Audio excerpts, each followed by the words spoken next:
Alô, boa tarde a todos. Hoje é domingo, estou fazendo a gravação de sexta-feira por motivo pessoal aqui. Como os mercados ficam fechados também, eu optei por fazer a gravação domingo, agora de tarde, já são 5h30, todo mundo tem acesso aí à gravação de hoje, para poder, de repente, utilizar amanhã na abertura do mercado e ter algumas ideias aí para fazer. Vamos começar então com o nosso bate-papo aí falando sobre o Ibovespa. Como todos podem ver, o Ibovespa está abaixo da linha de tendência de baixa dele. Existe uma coisa interessante no Ibovespa que a gente vai ver em relação... bom, vamos ser otimistas aqui. Então, o que o pessoal otimista está vendo? Aqui há o rompimento de uma pequena linha de tendência de baixa, esse topo sendo mais forte que esse fundo aqui, certo? Que esse topo, desculpe. Caso haja um rompimento com o volume dessa região, isso aqui pode ser simplesmente a onda que vai romper a linha de tendência de baixa.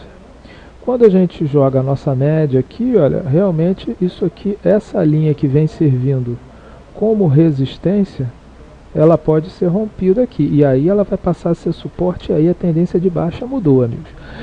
Apesar de que eu, pessoalmente, só indicaria que a tendência de baixa esteja mudado se o movimento rompeu os 58 mil pontos, que seria mais ou menos, como a gente sabe, a maioria dos movimentos de pivôs eles vão pelo menos a 50% de Fibonacci, então seria o rompimento isso aqui. Por que eu digo isso? Porque quando a gente olha o gráfico semanal, olha, a gente tem realmente um movimento aqui positivo quando se tentou fazer esse fundo mais baixo e houve o rompimento dessa média. Então isso aqui sugere, tá, que exista no mínimo um teste dessa resistência. Se ela for rompida, aí, amigos, os recuos começarão todos a ser comprados dentro do nosso método. O método que a gente tem, o método de Elliott Down, né, eu estou tentando simplificar, lógico que os conhecimentos não conseguem ser passados em vídeos de 5, 10, 15 minutos, que é uma noção que a gente dá a vocês. Eu tenho muitos anos estudando Elliott Down e criei um método pegando o que eu acho mais importante de Elliott Down, porque Elliott é uma teoria muito complexa, e na minha opinião, se você for pegar mesmo a teoria de Elliott, estudar no livro do Prester, que seria a grande bíblia dos elliotistas, é muito complexo e é muito prático. Então eu procuro, o meu interesse aqui não é ser um catedrático em Elliott, o meu interesse aqui é simplesmente entender como Elliott e Down entendem o mercado e colocar isso de maneira prática, certo? Então, vamos lá. Se romper aqui, isso aqui com certeza acabou a tendência de baixa e a gente já pode começar aí a pensar no início de um ciclo altista, mas estou sendo otimista, sabendo que essa região aqui é uma região de resistência e tem outra região aqui em cima. Rompendo isso aqui, eu acho que é muito difícil não vir aqui a 58.500 pontos. O Dow Jones fez um movimento bem interessante, que é esse movimento aqui, ó. Correto? O Dow Jones fez um movimento interessante, tá? O Dow Jones sugeriu um final de baixa. Se vocês notarem aqui, olha, o Dow Jones já atingiu muito perto do 261,8%. E aqui, indiscutivelmente, ele rompeu a linha de tendência de baixa dele, e esse movimento aqui de alta pode jogar de novo 12.430 e 12.910, que é o topo lá em cima, tá? Então, o padrão do Dow Jones é muito altista, tá? E a gente diz, inclusive, que o padrão é muito altista, porque aqui vocês podem ver que o movimento aqui, esse movimento desse suposto pivôzinho de alta do Dow, ele não foi nem na primeira retração de FIBA. Aqui ele foi numa retração que a gente não usa muito, que é a retração de 76,2%, que eu vou incluir e vou aplicar, tá? Isso aqui, o que Elliott diz é que quando o movimento não vem nem aqui na primeira, é porque vai ser um movimento muito forte para cima. E reparem que o volume do Dow Jones confirma esse rompimento aqui, o volume muito forte. Então, quando você tem retração pequena e movimento forte, se isso aqui fosse um papel, você compraria? Sim, compraria. Compra aqui, coloca um stop na mínima desse candle aqui, olha. Olha a relação risco-retorno. Você vai arriscar isso aqui de perda para ganhar isso aqui. No mínimo, isso aqui dá 5-1. Vamos ver então Petro. Vamos começar no nosso mercado aí, Petro 4. pessoal pediu aí, a gente teve um e-mail pedindo para ver o código, eu vou digitar o código devagar, está aqui o código de PETO 4. A visão de PETO 4 aqui é essa, ainda está abaixo da linha de tendência de baixa e começa a ficar interessante se ela passar a negociar acima de 19,68. Vale 5. Talvez no momento seja o papel mais negativo a nível de blue chips, né? Abaixo da linha de tendência de baixa, sem muito padrão altista para Vale, tá? BVMF3. BVMF3 a gente tem aqui, para o gráfico ficar mais limpo, a gente vai fazer o seguinte, a gente vai traçar uma linha de tendência de baixa mais curta aqui, que pode ser traçada. Por quê? Porque o fundo mais fundo é esse aqui, então essa linha de tendência de baixa é a Vale. Isso aqui pode ser um grande pivô que vai jogar a 14 pratas, certo? Então acima de 10,20 o movimento muda de tendência. O problema às vezes de você comprar esse movimento agora é que o ideal seria ele romper e depois voltar. Seria mais interessante da gente comprar, mas é um papel que está bem interessante. Um upside aí de 50% de ganho, amigos. E um papel que você pode vender opção, um papel muito interessante. Eu particularmente gosto muito de BMF e tenho uma posição feita em BMF, tá? Uzi Minas, da siderurgia, esse papel aqui a princípio ele começou a despontar. Existe uma linha de tendência de baixa bem maior passando por aqui, mas bem mais em cima, tá? É uma linha de tendência de investimento de longo prazo. E como a gente faz de deslocando a linha de tendência de baixa, o fundo mais fundo está aqui. Então a nossa linha de tendência de baixa tem que passar por aqui. Ah, mas por que não pode passar por aqui? Porque esse fundo aqui não é mais baixo que esse fundo aqui. Se ele perdesse, sim. Então tá aqui, ó. Tentou fazer aqui, fez um fundo quase que do mesmo nível, um pouquinho acima, e aqui, com um aumento de volume, o papel aqui rompeu, ó, um pivôzinho de baixa que pode levar até a resistência de 13,50 a 14 reais.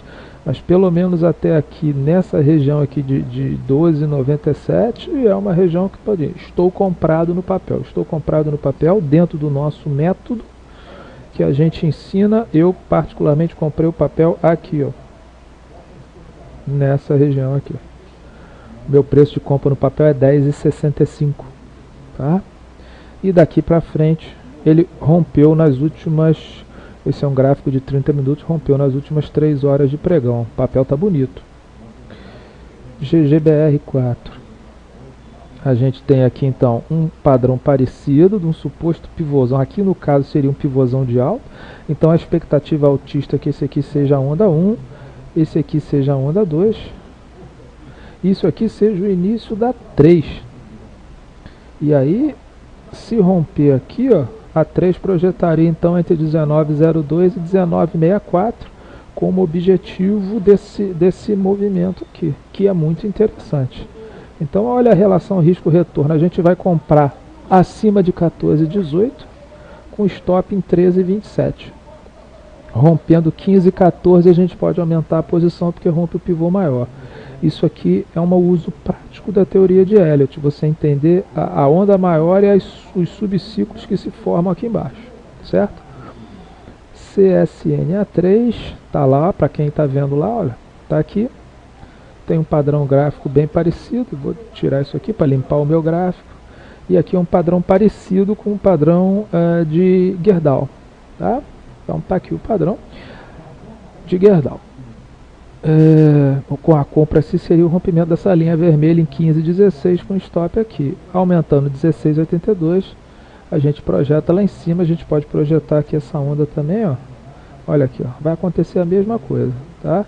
Então qual a ideia de Elliott, que a gente teria a ideia de Elliott? Seria essa onda aqui ser A1, essa aqui ser A2, essa aqui ser A3, depois fazer um zigue-zague para 4 e A5 jogar para 23,39. Então para quem gosta de girar um pouquinho mais e operar onda a onda, a gente compraria então o início da onda 3, o rompimento do pivô 1 da 3, com stop aqui, para vender nessa região, que é um lucrinho considerável de 38%. A gente sabe que a 4 é um zigue-zague mais forte para baixo, esperaria o próximo zigue-zague para operar a quinta onda, certo? Então esses são os principais papéis da bolsa. Vamos dar uma olhada num banco, né, já que a gente não viu ainda. Itaúsa 4, na minha opinião, tem grande chance de ter rompido seu pivô, porém, olha, o papel está muito esticado do ponto de vista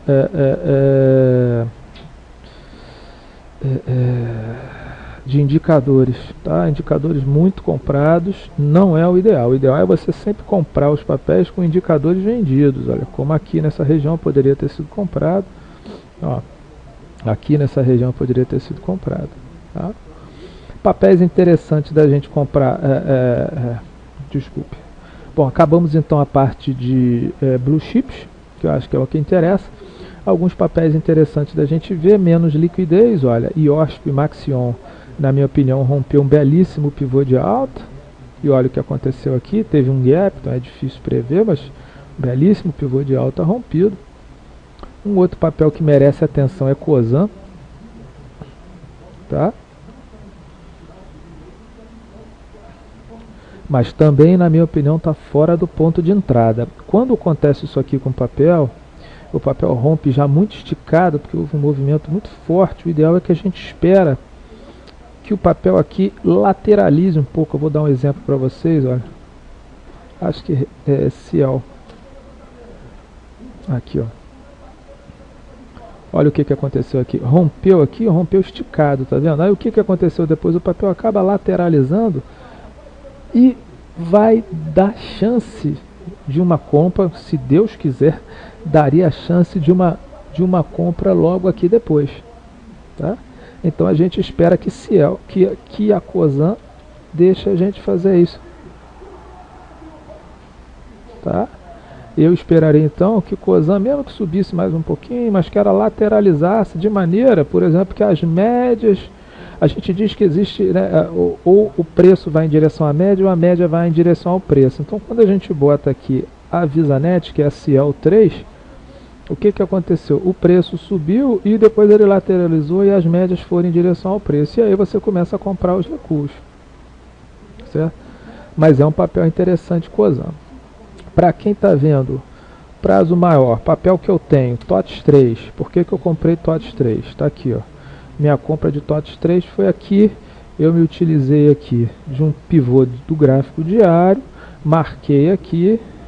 Ó, o oscilador estava vendido aqui nessa região. Eu então, para ser extremamente técnico, eu passei então para um gráfico de 30 minutos. Fiz a minha compra aqui nessa região em 27,73, aumentei meu lote em 29. E aqui está um pivô intraday formado, não há mistério disso, né? Se a gente quiser passar por 60 minutos, está aqui, olha. E aí, sempre que deixa primeiro romper, não tenta acertar fundo, gente. Eu canso de falar isso com as pessoas. Deixa esse movimento aqui. O pessoal, pô, acertei o fundo, comprei a 27,16, problema. Aí esse pessoal compra aqui, vende aqui e nunca mais entra no papel. Eu comprei o meu papel aqui, ó, a 28,20. E depois comprei mais a 29,10. E sigo comprado no papel. Meu stop está todo aqui, abaixo de 29,14. O mercado não deve fechar. Esse pivô aqui é um pivô de 30 minutos. E se vocês estiverem olhando aqui, ó, isso pode ser um baita pivô de alta, que vai jogar esse movimento meu aqui para 40 pratas. Lógico que isso aqui é um pivô de médio prazo, não tenha dúvida disso, mas pode jogar para aquilo lá. O que a gente falou aqui outro dia, papéis que eu acho interessante da gente acompanhar: América Latina Logística. Ó, papel que rompeu uma linha de tendência de baixa, está aqui. E aí a gente traçaria o nosso pivô, tá? Vamos passar por 60 minutos. Olha aqui, ó. Para comprar nessa região, gente. Stop aqui, ó. Se isso for um pivô de alta e está com uma cara de ser, se o mercado ajudar, esse aqui é o pivô do diário que eu estou trazendo por 60 minutos, tá? É papel para 9,77, 10,45, gente. Aqui você vai arriscar. Vamos supor que você tivesse feito a compra aqui a 8 pratas, bota 20 centavos de stop para comprar 8 prata para vender a 10. Você está pagando 20 de stop para ganhar R$2. Isso é 10 para 1. Isso é 10 para 1. Tá excelente. Certo? Esse é um papel interessante. Papéis que a gente comentou aqui essa semana, então. Suzano, papel e celulose. O diário está lá. Entrou uma vendinha no final. Mas rompeu. Não há dúvida que rompeu. Minha compra 1 foi feita aqui, minha compra 2 foi feita aqui. Fibra, olha lá. Ó. Minha compra 1 foi feita aqui, minha compra 2 foi feita aqui. Meus objetivos estão aqui. Ó. Tá aqui. Certo? Quando a gente olha o diário, o pivô também pode ser visto. E no mínimo, vai passar, vai levar os preços lá para a linha de tendência de baixa. No caso, a linha de tendência de baixa, ela pode estar passando e deve passar por aqui. Ó. Então é um papel mais encrespado de subir, porque esse fundo é o mais fundo, então esse topo tem que ser passado. Mas é um papel interessante. Tá? Então América Latina Logística eu acho um papel interessante de ver. Use Minas, para mim o papel fechou bonito semana passada, mas depende do Bovespa. Use Minas não subiria longe do Bovespa. Telemar é um papel interessante, o papel caiu muito, saiu de 30 para R$16, caiu 50%. E o movimento indiscutivelmente rompeu a linha de tendência de alta. Tá? A compra foi feita, eu comprei um pouco aqui, a R$17,70. Se voltar aqui, compro mais, rompeu 18,46, aciona pivô, cujos objetivos estão aqui mostrados nessa região. Tá? Eu acho que esses são papéis interessantes e vamos então esperar amanhã para a gente ver o que a gente consegue aí de buscar nesse mercado. Um abraço a todos e até quarta-feira, se Deus quiser.